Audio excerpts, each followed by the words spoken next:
Siddhartha, in his relentless pursuit of enlightenment, came upon a settlement of 5 hermits in the jungle of Uruvala. Impressed by their virtuous lifestyle, characterized by strict self-discipline and the suppression of desires, he decided to join them. Siddhartha, with his profound dedication and intense spiritual zeal, soon surpassed the hermits in their ascetic practices, earning their reverence despite his junior status. For 6 years, Siddhartha pushed himself to the extremes of ascetic living. His practices became increasingly severe, eventually limiting himself to consuming just 1 hemp grain each day. His goal was to transcend the cycle of birth and death, to achieve a state of deliverance. However, this rigorous lifestyle brought him to the brink of starvation, attracting the attention of Mara, the embodiment of evil and temptation.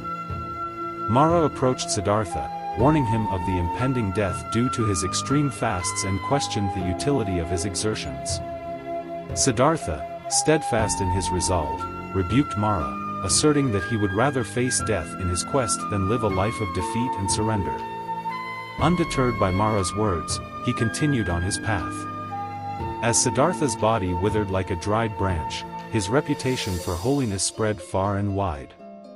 People from distant lands came to see him, drawn by the fame of his spiritual dedication, seeking blessings and wisdom. Despite this, Siddhartha realized that extreme mortification of the body did not bring him closer to the truth he sought. He recognized that such practices did not quell desire or lead to true enlightenment. Reflecting under a jambu tree, Siddhartha contemplated his physical state and the fruits of his extreme asceticism. He concluded that weakening the body did not necessarily purify the mind or advance his spiritual quest. Realizing that this was not the right path, he decided to forsake his extreme practices. One day, weakened by his fasts, Siddhartha struggled to rise from the Naranjara river after bathing. Grasping a tree branch, he managed to pull himself up, but soon after, he collapsed from exhaustion. The 5 hermits, witnessing his frail state, mistakenly thought he had died.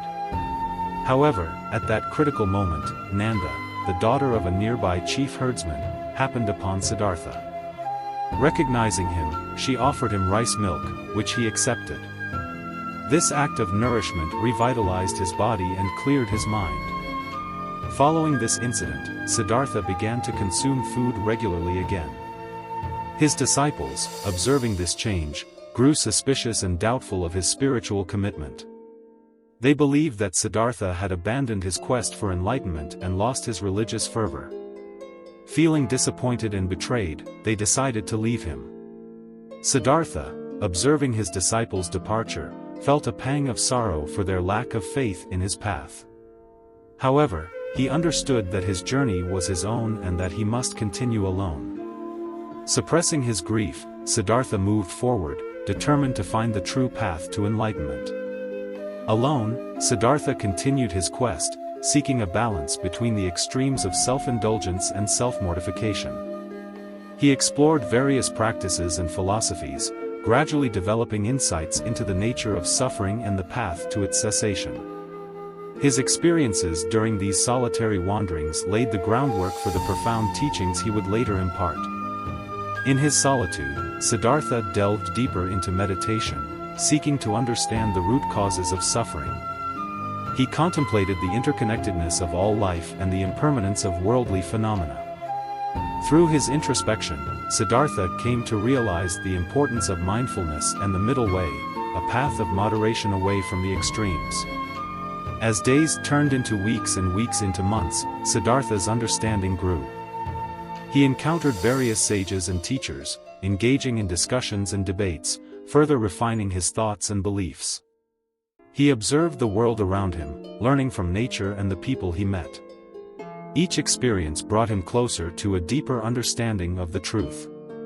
Finally, Siddhartha arrived at a serene place near the city of Gaya, where he decided to meditate under a tree, known later as the Bodhi Tree. Here, he resolved to sit in meditation until he achieved full enlightenment. During this period of intense meditation, Siddhartha faced many challenges, both internal and external. He confronted his inner demons, doubts, and fears, but remained steadfast in his quest. On the night of the full moon, Siddhartha's meditation led him to profound realizations. He attained supreme enlightenment, becoming the Buddha, the awakened one. He realized the Four Noble Truths and the Eightfold Path, which became the core of his teachings. The Buddha understood that suffering is an inherent part of existence, but it can be overcome through the right path of understanding, thought, speech, action, livelihood, effort, mindfulness, and concentration. The Buddha spent several days under the Bodhi Tree, basking in the bliss of enlightenment. He contemplated how to communicate his newfound wisdom to others, knowing that while the truth he had discovered was profound, it could be understood and followed by those who sought it. Deciding to share his insights, the Buddha journeyed to Sarnath, where he delivered his first sermon to the 5 hermits who had abandoned him. His teachings about the middle way and the path to liberation resonated with them, and they became his first disciples. This marked the beginning of the Sangha, the community of monks. For the next 45 years, the Buddha traveled across the Indian subcontinent, teaching the Dharma, establishing monastic communities, and guiding countless beings towards the path of enlightenment. His teachings emphasized mindfulness, ethical conduct, and the development of wisdom. He showed that all beings have the potential for awakening and that the path to enlightenment is open to all. The story of Siddhartha's transformation into the Buddha is a timeless tale of spiritual awakening, inspiring generations to seek the truth within and to embark on their own journeys towards enlightenment.